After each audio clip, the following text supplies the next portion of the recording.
Tuloy-tuloy pa rin ang kampanya ng pamahalaan sa pagsugpo ng sakit na tigdas. Kaya naman pinakikilos na ng pamahalaan ang lahat ng LGUs para makatulong sa pagsawatan nito. Balitaan mo kami, Joseph, para PIDA. Dinayo ng Department of Health ang Smoky Mountain Permanent Residence Site sa Smoky Mountain, Tondo, Maynila upang ang programang Goodbye Tigdas. Nanguna sa programa sina DOH Undersecretary Teodoro Herbosa at Assistant Secretary Eric Tayag. Bago bigyan ng bakuna ang mga bata, pinagkalooban din ng mga ito ng vitamin A para makatulong sa kanilang resistensya. Kung ang tatanungin ay ang Department of Health, palis na ang nakakatakot na tigdas sa ating bansa. Ito yung ceremonial kick-off natin na talagang goodbye tigdas or todas tigdas. Itodas na natin yung tigdas para hindi na dumami pa for February. Kasi ang mathematical projections namin pataas.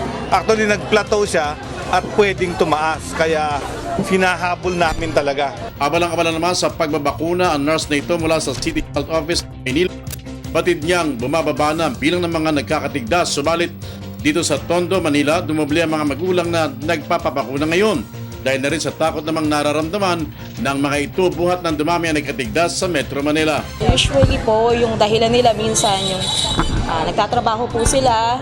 Minsan po mas gusto pa nilang unahin yung trabaho sa bahay bago yung sa bata. Tapos po, yung schedule po, hindi po nila na ibabalik sa tamang schedule. Aminado ang ginang na ito sa Smoky Mountain area na wala silang oras para dalhin ang mga anak sa center.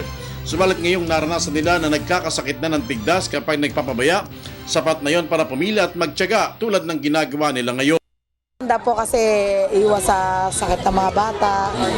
Mas maganda nga po at marami po sila mababakunahan taga rito sa Smoky Mountain. Para sa Telebisyon ng Bayan, Joseph Parafina.